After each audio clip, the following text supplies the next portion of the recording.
Hey everyone, my name is Emily Ramos. Today we will be discussing eating disorders. Our main topic is beauty standards and their impacts on overall health. Our main examples for eating disorders that we will be talking about today is anorexia and bulimia. Alrighty, so let's begin. So today many men and women face challenging health disorders due to their beauty standards.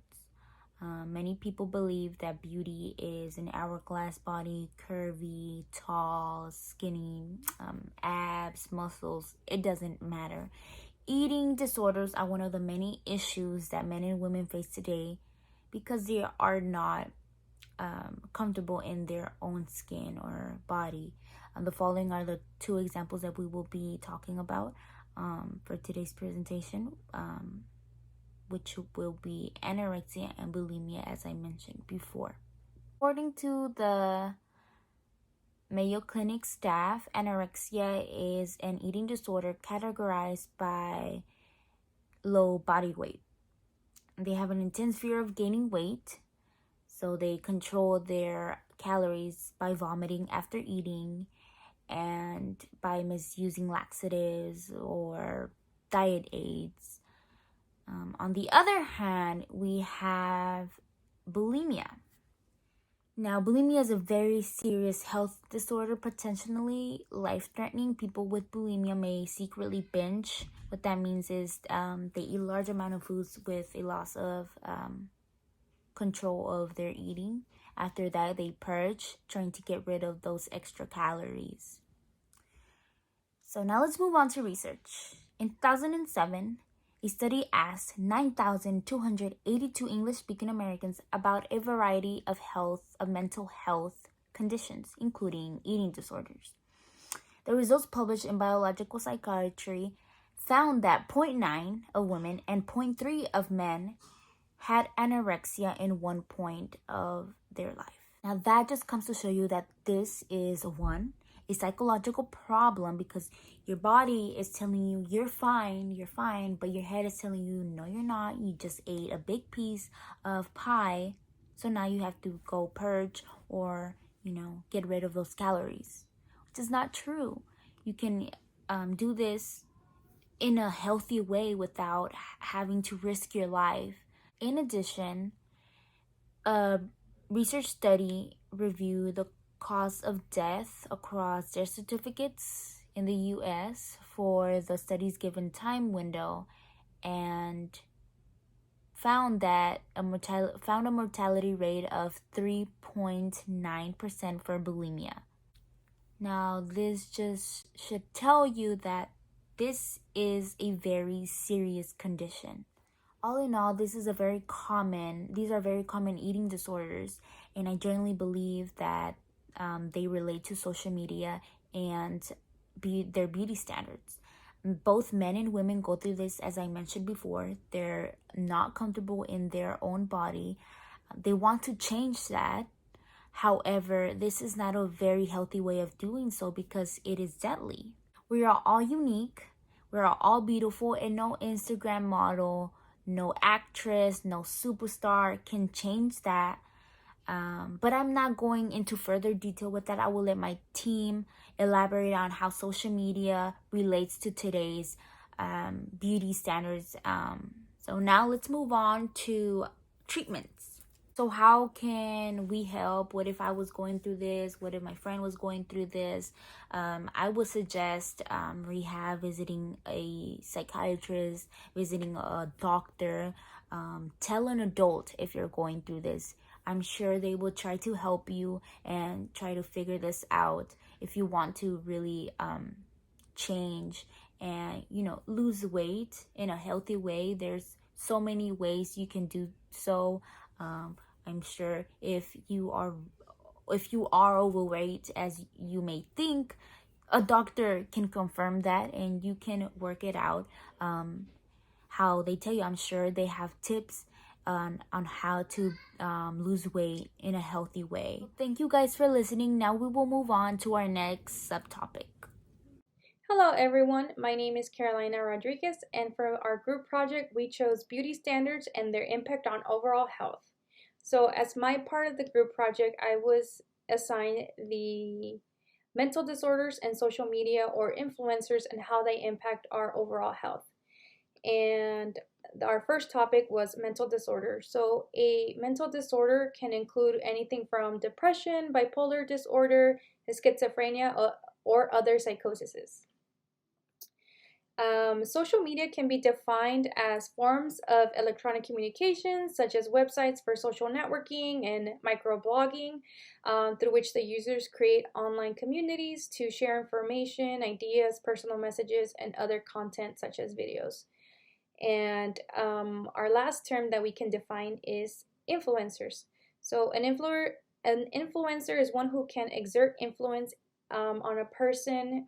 Maybe they inspire or guide us through actions or others, often specifically a person who is able to generate interest in something, and also, or such as a consumer or a product by posting about it on their social media account.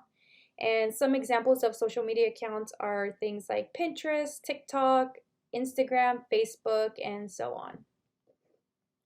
So recently, there has been research published or leaked through Facebook that shows how beauty standards impact our mental health. So some of the research showed that among teen girls who reported suicidal thoughts, 13% of the British users and 6% of them were American users traced back their issue to Instagram.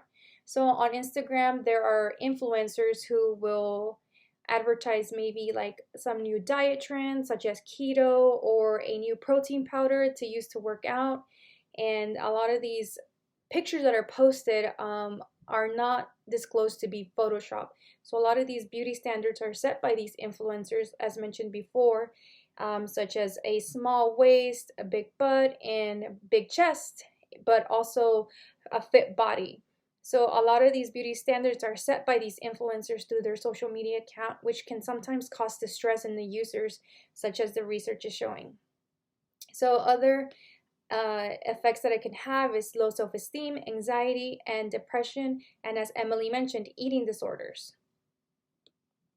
So some of the treatments and solutions that can be implied or executed in order to help with what's going on with young people or users being affected and through their mental health is maybe minimizing the time they spend on social media, such as TikTok, Instagram, Facebook, and Twitter. Taking time away from social media. I know a lot of people aren't able to completely quit social media, so maybe taking some time away by deactivating their accounts. Other solutions can include having disclaimer on images or videos where someone looks a specific way and have them disclaim whether or not something is photoshopped or whether or not it is just for a paid advertisement. Other ways to cope with these kind of mental disorders, such as low self-esteem, anxiety, or depression, is to learn coping mechanisms. So a lot of stress can be caused by many things through social media, work, family things, and some of these ways to cope could include maybe running, scrapbooking, or maybe doing yoga, something that can relax you and help you cope with everyday stress. And I think the number one thing that could help would be reaching out to a mental health professional, so such as a counselor, a therapist, and a psychiatrist in order to better assist in how you're feeling. Hello everyone, my name is Kimberly Rodriguez. As a part of my group, we all chose to do beauty standards and their effects on our mental health.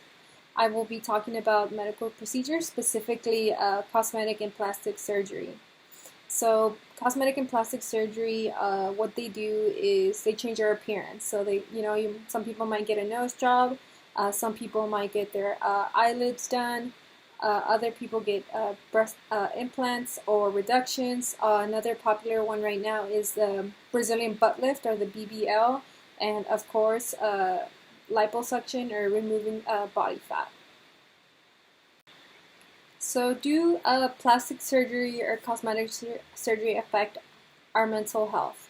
A lot of professionals have found that changing our appearance can cause us to experience a lot of symptoms of depression, isolation, and things like that.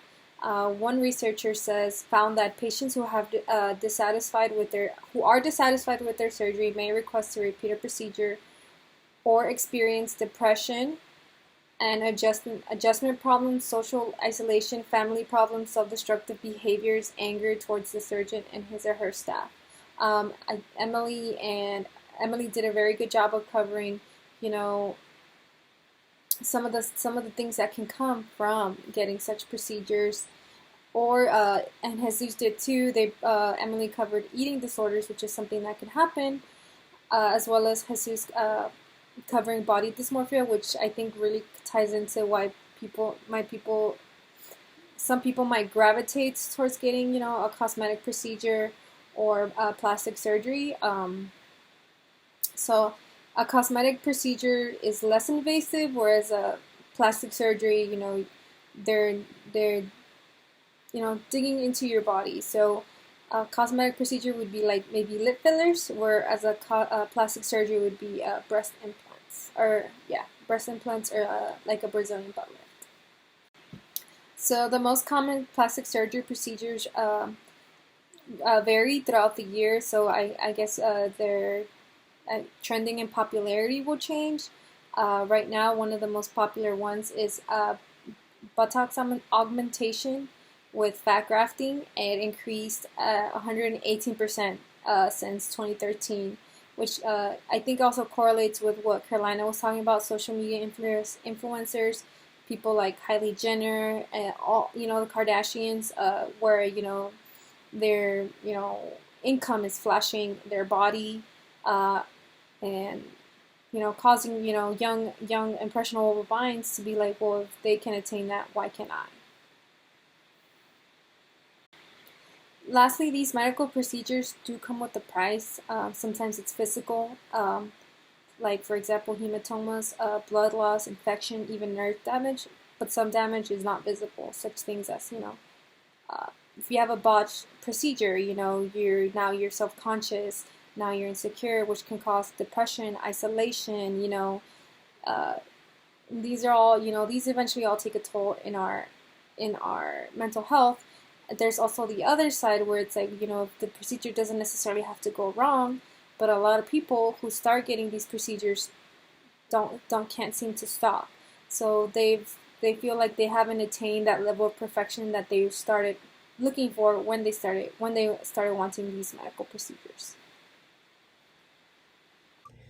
Good evening, you guys. So, my name is Jesus Science, and I will be doing the body dysmorphia slides of our group project. Now, what is body dysmorphia? Body dysmorphia is a mental health disorder in which you cannot stop thinking about one or more perceived defects or flaws in your appearance. The flaw can appear minor or major in your physical appearance. And let me just remind you guys, body dysmorphia and an insecurity are not the same thing. Body dysmorphia causes obsessiveness over that insecurity. Helpguide.org states, you are not alone. About 1 in 50 people have body dysmorphia. This condition affects both men and women of all ages, and in most cases begin in early adolescence. Whew. Where does it come from? Where does it originate from? There are a variety of factors, you guys. Body dysmorphia could be from irregularities in brain function, genetics, life experiences like past traumas, childhood neglect by family members and friends, and abuse such as emotional, physical, and mental, criticisms about your body, even self-criticism, home life and cultural normalities, and social media. Yeah, that is a lot. The signs of body dysmorphia. It is a focus on appearance by repeatedly checking in mirror, grooming, or seeking reassurance from the people around you, and even yourself. Consistently asking yourself, is this cute enough? Is this good enough? It may cause consistent cosmetic procedures. You start to believe that your appearance is affecting you, and it is affecting others around you, not just you.